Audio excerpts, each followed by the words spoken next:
Hi everyone, Danielle here. I'm doing a solo overview of RONE Invasion. I'm going to try to keep this pretty quick so that you can get a really good, really high level overview of how this game plays in a round. So in a round, you do start with the invasion's turn. So let's take a quick look at the invasion board before we get started with their turn. We have the round tracker at the top. There is a scenario that you play with the invasion board, and this one is the first one, defend the base. There are two, and we are going to be trying to survive through until the end of the round, which is round 16. We are going to focus in on just this bottommost level of difficulty. If you wanted to do a higher difficulty, both of these rows would be visible when we stack some of their cards. And then if we wanted the hardest, all three of these rows would be visible when we stack the cards. So stacking the cards will be important. I'll explain that later. We have the deck of invasion cards over here. Put that in the deck section. We have additional cards here, which will be placing one card in each of these training zones. And we will be activating two protocols during setup. So that's why these two are face up here, and these protocols will be activated towards the end of their turn. So yeah, we'll take their turn, and then I'll kind of focus on the player area during our turn. So first thing they do is we move up the round tracker by one. And now we deploy the invasion cards based off of the number of players, which is just one, and number of protocols. So that's going to be three. We resolve them one at a time. We'll draw from the top here. Okay, we have Tamic. When deployed, the invasion stores one blue resource. Okay. And then we're going to place this into a stack showing only the first difficulty row on these cards. So we're going to place one blue resource here. And when it's stored, it just goes into the training zone that matches the color. So the second card, this is a Boog. So when deployed, the invasion stores one red resource. Okay, go ahead and do that.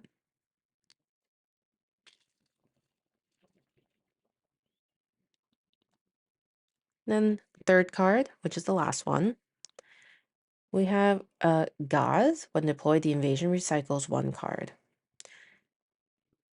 And we see on the top right, this icon as well.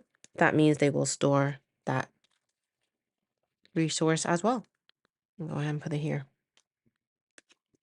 So recycling means they're either looking at their garbage dump or their discard pile and placing it on top of their deck. And in that case, there's nothing there to do a recycle action. All right, so we have this stack, and basically taking a look here, the bottommost row of each of the cards are now visible, but this one does show everything. So this is currently active as a potential attacker. It will give us It will give itself 2 health, 3 armor. It will deal 1 range damage and 1, 2, 3, 4 melee damage. So that'll be important in the cleanup phase. But now we have to look at their training zone. Each of these cards have a number on the top left. If they have enough screws that meet or exceed that number, they will train that card. We'll put it in their discard pile. In this case, none of these are ready to be trained, so we'll not worry about it. Now we look at the protocols. If any of them are exhausted, we will refresh them if the invasion has no technology tokens. Currently, they're not needing to be refreshed, but they will gain a technology token during this phase, which is already on the board. Okay. So basically, this says when the invasion has no technology tokens, it refreshes all the protocols, then gains a technology token for each player in the game. So if it was a 2-player game, they would have gained 2. For now, it's just me, so they gained 1. Now they use the protocols. So we'll go ahead and activate each protocol. All right. And this one says the invasion recycles 3 cards and stores 1 resource of the player's choice for each card that can't be recycled by this effect. So unfortunately, they can't recycle 3 cards, so they get to gain 3 of those resources, which is not great. But I do get to choose. So I will be giving it probably the black ones. 1, 2, 3. Maybe I will spread it out. I think I could choose different colors. So I think in this case, no, I think that's fine. I think that's fine. I'll put the 3 black screws on there. Um, this needs a total of 5, so I think that's okay. So the second protocol, we have Trojan distribution. Each player exhausts 2 cards in their base. If they can't exhaust, they sacrifice a card from their deck. That's not great. I only have 2 cards in my base, which I will get to later, but they are currently now exhausted. So I'll just tilt them a little bit just to show they're exhausted. So now that we've activated the protocols, it's currently now the end of turn for the invasion. So the invasion would activate any end of turn abilities if it had any. So now it is my turn as a player. So my turn, if I have any beginning of turn effects, I would do it now. But I do want to explain kind of my area here first. So as you can see, I have 4 of these chunky dice. During setup, I put on the screws according to the rulebook. So basically one of each resource fills up this dice with 1 resource on each side and 1 being completely all neutral. And that goes for all 4 dice. During setup, I did choose a leader. You get to choose a leader that you get to put into your base. So this one gains 2 health, but currently exhausted, unfortunately. And then you also gain a technology. So electric field, gain 3 armor. So right now, I won't be able to exhaust and use them, which is unfortunate, unless I have an ability to unexhaust them. But for now, they are exhausted. During the setup, you're also going to be drafting 3 training center cards. You'll be drawing 3 from the invasion, RONE invasion card deck, picking 1 and discarding them. So that's why I have this discard pile here. That's recruiting a card, basically. When you recruit a card, you draw 3 from this deck, you pick 1, destroy the other 2. So you do that 3 times so that you have a total of, no, you do that 4 times. So let me do it one more time. Um, yeah, I think it's 4. So let me just do that real quick. And I will choose this one and destroy the others. We also have a deck of starting cards that we shuffled and put into the deck section of our board. And I think that's pretty much it for the overall setup. You do put a blue screw on the armor. You start with 16, a green screw on the 14 for the health. It's important to note that the armor would always take the first 16 hits of melee damage, and then it'll start impacting the health. Range damage only impacts the health, so it skips the armor. We have stored resources on our board and spare parts actions, so hopefully we go through some of that during our turn. So let's just dive right into it. So we have the draw phase, and it's interesting that we don't have a hand size. We don't have a specific number of cards we draw. We get to decide when we stop drawing cards. And I'll explain how that works later, or right now, actually. So this is a card I just drew. You draw 1 at a time. And looking at this top left, that's how many resources or the type of resources I would need to play this card. So knowing potentially I'll have up to 4 resources, hopefully. If I roll this doesn't get me anything. But yeah, I'm going to keep drawing. Okay, we have a skirmish, and I'll draw 1 more and see what happens.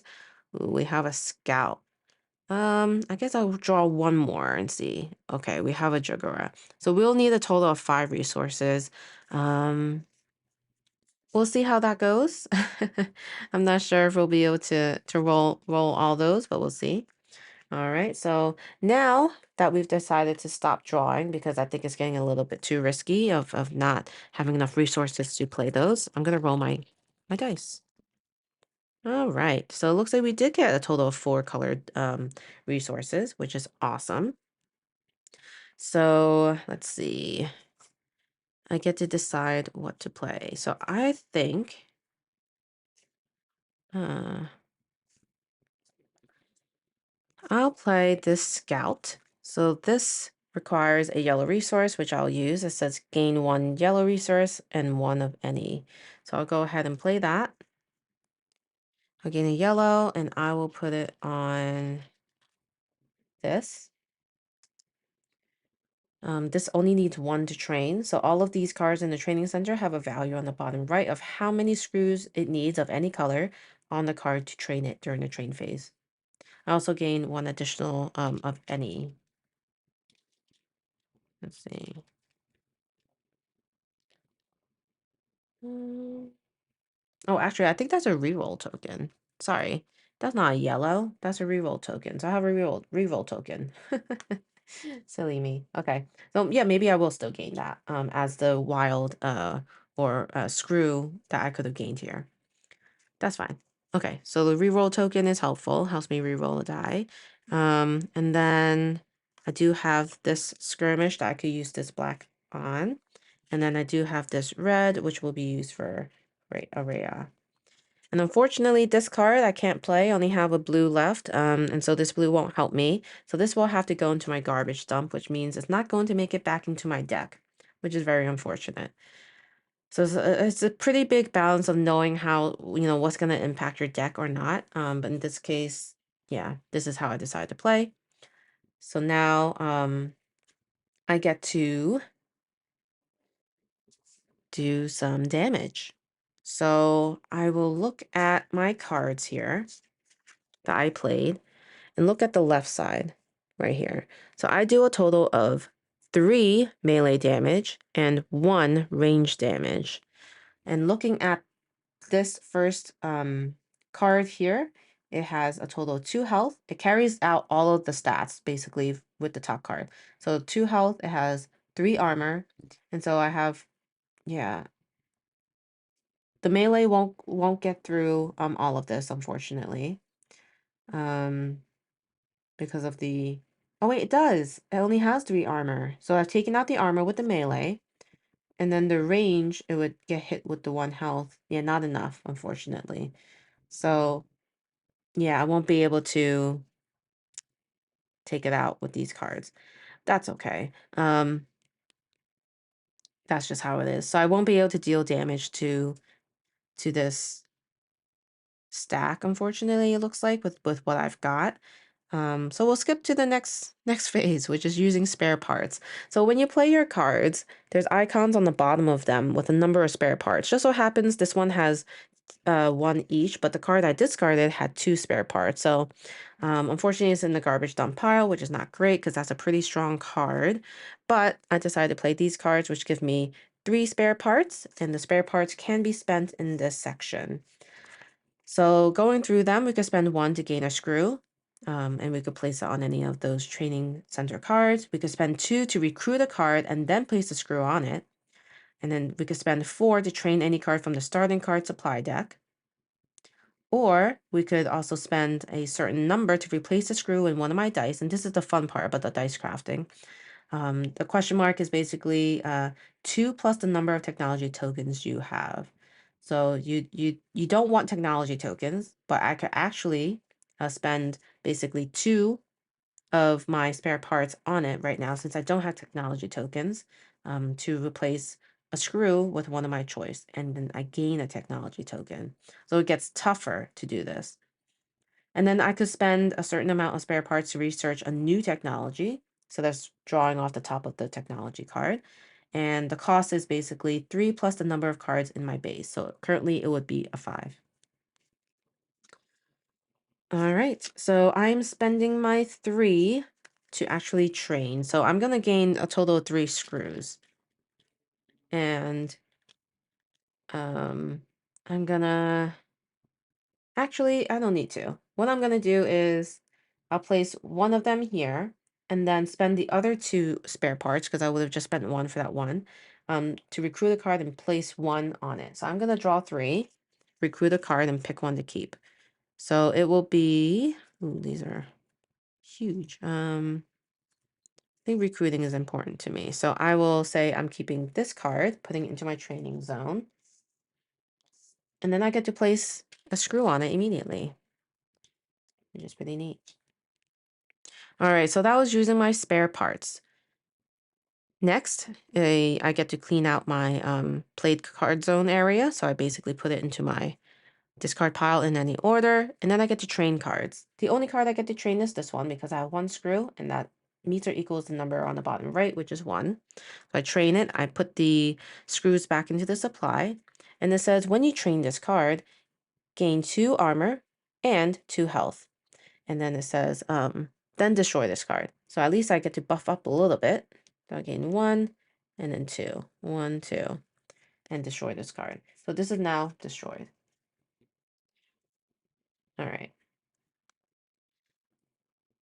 So now that is the end of my turn. If there were any end of turn abilities, I would do it now. But then we go to the cleanup. This is like the most interesting part. So we look at the invasion cards that still exist, which unfortunately is all of them.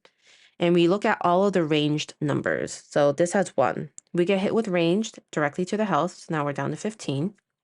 And then we look at the melee. So that's going to be 1, 2, 3, 4. So we take 4. 1, 2, 3, 4 into our armor, because melee hits the armor first. And then we discard the rest of the cards. Okay?